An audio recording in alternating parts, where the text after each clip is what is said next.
All right, well, good morning, YouTube. It's Sunday the 6th. Tomorrow's my son's birthday. I'm just sitting out here on Porch couch, having my morning coffee with Greta. Nice foggy morning there. The chicks are doing well. They're growing. They're growing quite big.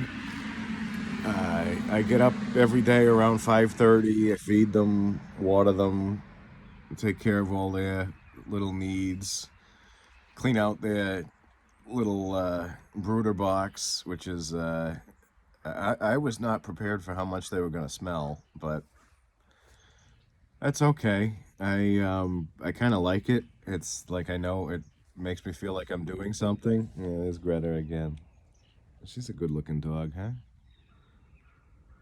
She sees something. Greta, look over here. Yeah, good girl.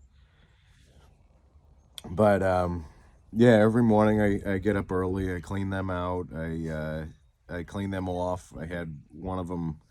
I think our biggest one might actually be a rooster, even though we named her Lady. We're gonna keep the name Lady anyway. But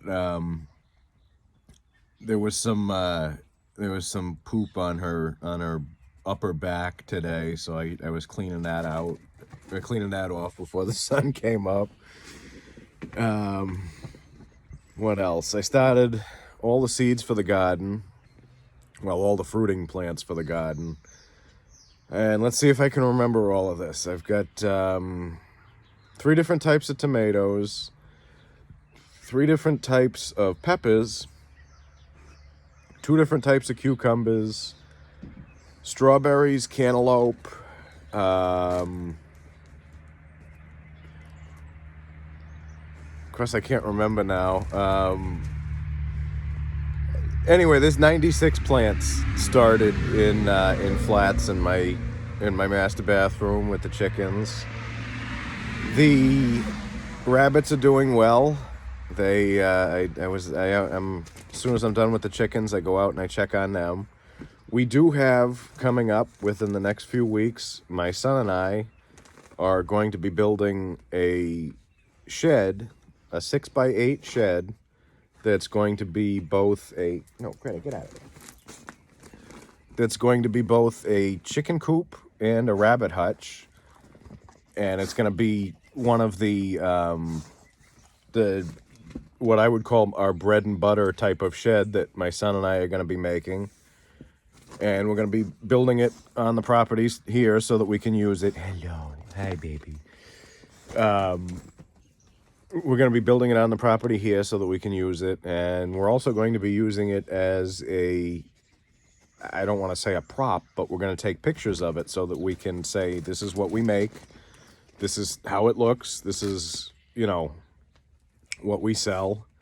And that's going to be our main focus this summer, I think, is going to be tool sheds, because with wood prices the way they are, I don't know that, Greta, over here. Good girl.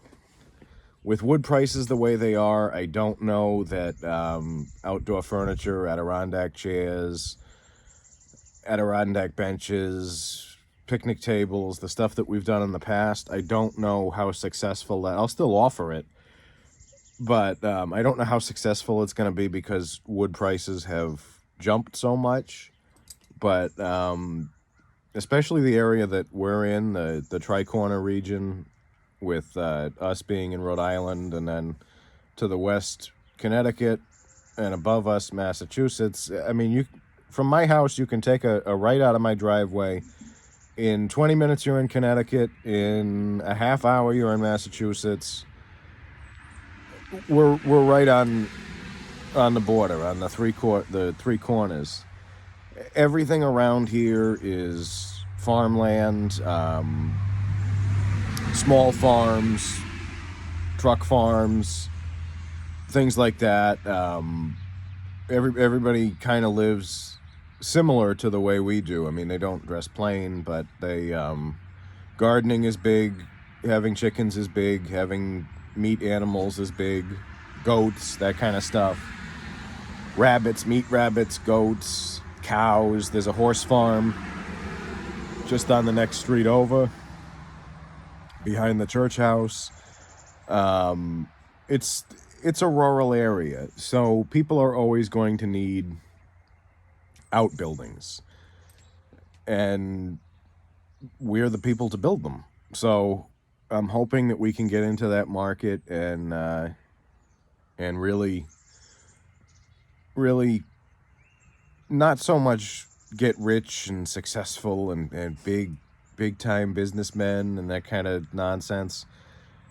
I just want to work hard with my son, teach my son how to do the things that I've learned how to do, and have a skill, and have him have a skill to make money with. At the same time, we also have plans to expand the garden in the front here, the kitchen garden. It's sleeping for the winter now, but we're going to expand it a bit, and I would very much like to have a roadside stand. Hello. I would very much like to have a roadside stand, and maybe if you take a right out of our driveway and you drive down the road about a mile and a half, there is, I don't even know how to describe, it's like an intersection, but it's three of the country roads come together, and there's a little like sitting area where people can have barbecues. There's stone fireplaces where they can, grill on them and that kind of stuff. And there's a monument to years ago, a plane was flying from, I think it was New York City to Boston or something like that. It was flying over this area, and it caught on fire, and the pilot and co-pilot were able to land it on the frozen reservoir. And this is back when the fire department and the ambulance was still separate. Now the fire department runs the ambulance here, which I won't get into. I have certain feelings on that. I will get into it. I kind of think that the ambulance should be run strictly by EMS personnel, and the firefighters should stick to fighting fires. I've been both. I've been strictly a paramedic, and I've been a firefighter paramedic, and quite honestly, I think that they should be separate. But I'm not going to get into that. I don't want to piss people off.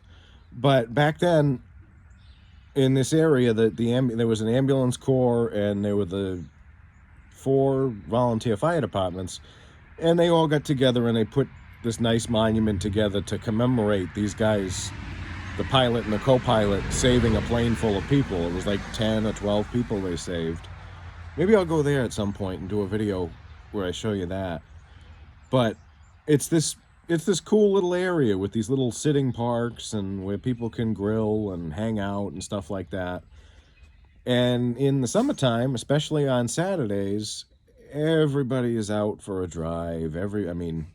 I complain about the motorcycles that drive by all the time, but if I'm sitting there with my truck with a table set up and a little sign that says, fresh vegetables, eggs, that kind of stuff, I'm sure I'll do good business. So just kind of rambling this morning, just kind of getting some thoughts out there. Like I said, this YouTube channel is pretty much basically for me to just kind of give my thoughts and keep a record of what I'm doing and how I'm doing. Greta's here with me. She just dripped on me. But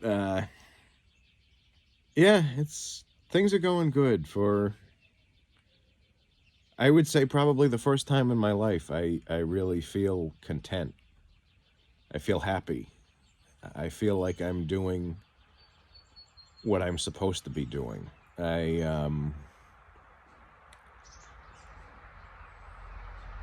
spent a lot of time doing what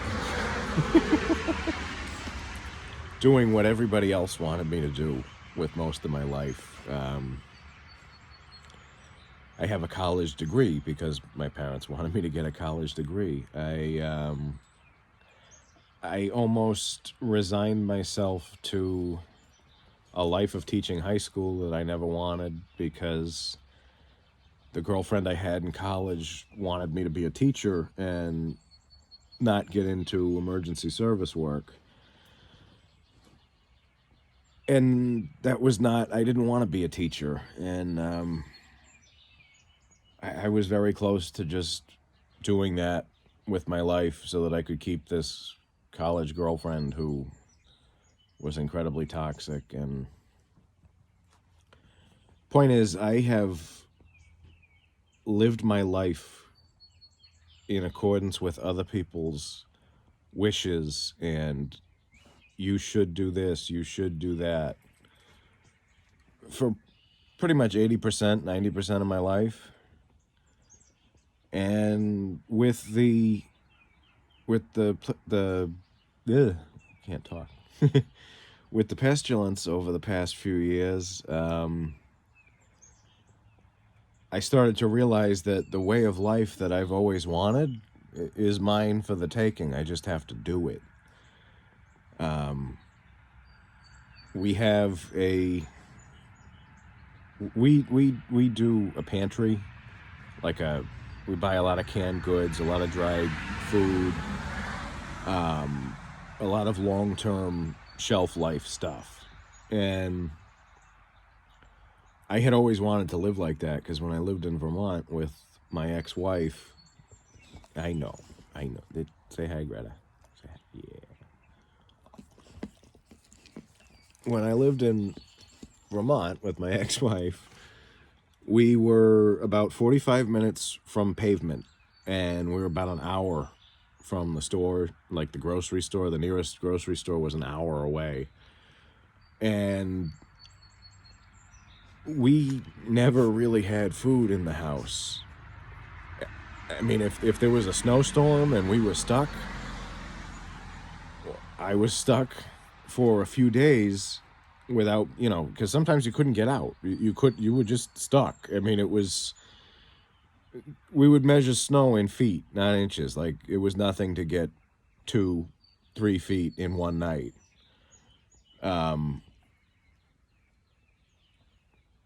We didn't have any reserves. We didn't have anything that we could fall back on. So when we moved out here, my wife, my son and I, my current wife, my son and I said to my wife, I said, we're living in a more rural area where we're living in a place where, and yes, I mean, we can go, the grocery store, the nearest grocery store is about 20 minutes away. Well, not that. It's probably more like 15. But it's down, you take a left out of the driveway and you go into the village, and there's an IGA, I think it is. It's called Brigadoons, something like that. And I really prefer going to the Market Basket over in Johnston because oh my God, it's so much cheaper. But what we do is we'll take, say your groceries are regularly $150. We budget $200 and we use the extra $50 to buy canned goods. It's on a rotation. We'll do canned vegetables one week, canned fruit the next week, canned meats. We're really big into canned chicken the week after that. And then we'll go into dry goods, which, depending on the week, I have it all mapped out. Depending on the week is either bags of flour and sugar and baking stuff, or pancake mix, buckwheat pancake mix, instant mashed potatoes, and different different types of pasta, and then we go into what I would call like bulk foods. So we'll buy like rice and beans. It's a whole system that we've worked out, and ow, she just stepped on me. And we could live out of that pantry for a significant amount of time if we had to. And that's not even taking into consideration the stuff that I can from the garden, and the continuing vegetables that we have from the garden in the green months. And I have always wanted to live like this because I've always been afraid that I've read all the books. The It's the end of the world and this family has to survive with a buck knife and a revolver and that kind of stuff. And I've read all the Louis L'Amour books about being out on in the middle of nowhere, and you got to do it yourself. You got to grow your own food. You got to take a few pounds of bacon and some butter and some flour and that kind of stuff, and just live. And you get coffee and beans and live. And I've always wanted to be set up in such a way that if something happens, if the supply chain is interrupted, as it was during this pestilence that just doesn't seem to go away, we would be able to fall back on that. It would. I also like the idea of. I've noticed that in my lifetime, it's gotten much easier to go without work. When I was younger, my parents, they always had jobs. They always had a decent paying job. And they had protection. They wouldn't just get fired on a whim. Now it's like you sneeze the wrong way or whatever. Oh no, you're fired. We got to let you go. We can't do this. We can't. We were gonna train you, but now we're not gonna. It's nice having that cushion of knowing that, all right, if we got to take a few months off from buying food at the grocery store, we can take that. We can do that. And it's a good feeling knowing that that's there. So this is the kind of life we live. We do the pantry, we do obviously the gardening. This year I'm going to be growing corn again. I'm actually going to be growing sorghum too, which is going to be an interesting experience. I've always wanted to try different types of grains like that. Like the corn went so well last year that I said, okay, let me do another grain and another grass-based seed like that. And it's gonna be sorghum this year. We're gonna put in a second plot, and we're gonna rotate it each year. One year it's gonna be sorghum, one year it's gonna be corn, and we're gonna do the corn alternating in the existing kitchen garden. So a lot of big things coming, a lot of really interesting stuff happening. I'm going to end up probably this afternoon after I go to worship across the street. The church, that beautiful church that I'm a part of. I haven't gone there in months. I've been too afraid to because of the COVID and that. So today I'm going back. I've got my Sunday suit all set out, and I'm looking forward to it. I'm excited for it. I'm gonna wear a mask, but I'm gonna go and worship with my brothers and sisters, and that's gonna be. I'm excited thinking about it. I'm really looking forward to it.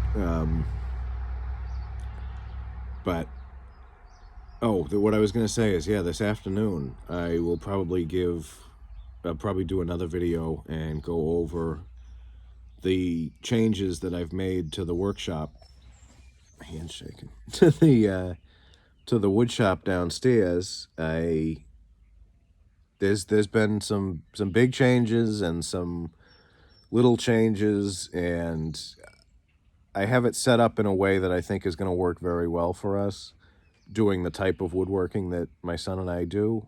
So stay tuned for that, and I will probably post a video of the chickens being chickens and the rabbits being rabbits at some point soon. I feel good. Like I said, for the first time in my life, I'm living my life on my terms in the way that I want to, not based on what somebody else is telling me to do. And that is an incredibly good feeling. So I've rambled long enough. It's a little bit over 20 minutes now. But even if nobody watches this, it's good for me to put out there. It's good for me to say all of this and talk about things. So I hope if you do watch this, that you got something out of it, even if it's just listening to some random bearded guy in overalls babbling about nothing. But I hope you've enjoyed it, and I hope wherever you are that you are comfortable and that God is with you. Thank you.